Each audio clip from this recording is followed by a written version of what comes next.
పూణేలో జరిగిన కేతన్ అగర్వాల్ మరణం కాలు జారిపడి జరిగిన ప్రమాదం కాదు. అదొక పక్కా ప్లాన్ ప్రకారం జరిగిన అత్యంత దారుణమైన హత్య.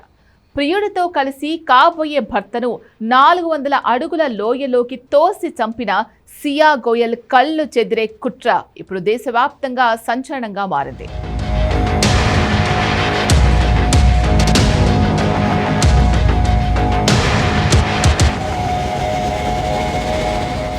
కేతన్ అగర్వాల్ సియా గోయల్కు వివాహం నిశ్చయమైంది. అయితే సియా అప్పటికే చేతన్ చౌదరి అనే యువకుడితో రహస్య ప్రేమలో ఉంది. కేతన్తో పెళ్లి ఏమాత్రం ఇష్టం లేని సియా తన ప్రియుడు చేతన్తో కలిసి కాబోయే భర్తను అడ్డు తొలగించుకోవాలని నిర్ణయించుకుంది. వీరు పెళ్లి పనులు మొదలైన నవంబర్ 2025 నుంచి హత్య జరిగిన రోజు వరకు ఏకంగా 238 గంటల పాటు 2000కు పైగా ఫోన్ కాల్స్ మాట్లాడుకొని పక్కా స్కెచ్ గీశారు ఈ ఇద్దరు. కేతన్ను చంపడానికి సియా ఒక్కసారి కాదు ఏకంగా 3 సార్లు కుట్ర పన్నింది. చివరకు ప్లాన్ సి కూడా సిద్ధం చేసుకుంది. డిసెంబర్ 31న సియా తొలిసారి కేతన్తో కలిసి లోహాగఢ్ పోర్టుకు ట్రెక్కింగ్కు వెళ్ళింది. అక్కడి భయంకరమైన లోయను చూసినప్పుడే అక్కడి నుంచి కేతన్ను తోసేసి చంపాలన్న ఆలోచన ఆమెకు మొదటిసారి వచ్చింది. పెళ్లి పనులు మొదలయ్యాక బాలిలో ప్రీ వెడ్డింగ్ షూట్ చేయాలని కేతన్ అనుకున్నాడు. జూన్ 6న ప్రీ వెడ్డింగ్ షూట్ కోసం కేతన్ సియా బాలి వెళ్లాల్సి ఉంది. కానీ సియా ఆ ట్రిప్ క్యాన్సిల్ చేసేందుకు ముందుగానే ప్లాన్ చేసింది. ముంబై ఎయిర్పోర్టుకు వెళ్లే దారిలో బ్రేక్ఫాస్ట్ కోసం ఒక హోటల్ వద్ద ఆగారు. అక్కడ సియా చాలా తెలివిగా కేతన్ పాస్పోర్ట్ను దొంగిలించి ముక్కలుగా చించేసి వాష్రూమ్ డస్ట్బిన్లో పాడేసింది. ఎయిర్పోర్టుకు వెళ్ళాక ఆ పాస్పోర్ట్ లేకపోవడంతో ఆ బాలి ట్రిప్ రద్దయింది. డిసెంబర్లో వెళ్లిన లోహాగఢ్ ఫోర్ట్ చాలా బాగుందని అక్కడ ప్రీ వెడ్డింగ్ షూట్ చేసుకుందామంటూ కేతన్ను సియా ఒప్పించింది.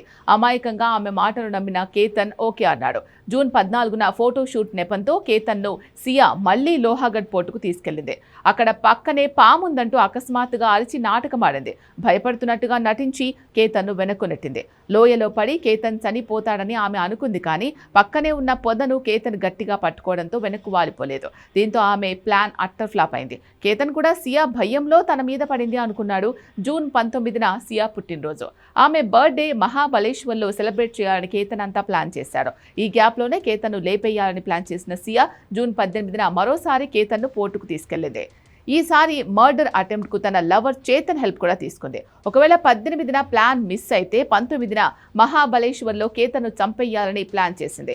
జూన్ 18న ఫోర్ట్లో కేతన్ సీనరీ ఎంజాయ్ చేస్తున్న టైంలో నేరుగా వెనక నుంచి నెట్టేసింది. కాలు జారి లోయలో పడిపోయినట్లు నాటకమాడింది. అంతా అదే నిజమని నమ్మారు కూడా. కానీ కేతన్ కళ్ల ముందే చనిపోయినా సియా ఎలాంటి షాక్కు గురి కాలేదు. పైగా చాలా నార్మల్గా అందరికీ సమాధానం చెప్పింది. దీంతో అనుమానం వచ్చిన కేతన్ ఫ్యామిలీ పోలీసులకు ఫిర్యాదు చేశారు. సియా మీద అనుమానంతో కాల్ డేటా చెక్ చేస్తే ఈ మొత్తం క్రైమ్ స్టోరీ బయటకు వచ్చింది. పెళ్లి ఇష్టం లేదు అని ఒక్క మాట చెప్తే పెళ్లి రద్దు చేసేవాళ్లమని చెప్తున్నారు కేతన్ పేరెంట్స్. అనవసరంగా చెట్టంత కొడుకును పొట్టన పెట్టుకుందని కన్నీరు మున్నీరవుతున్నారు.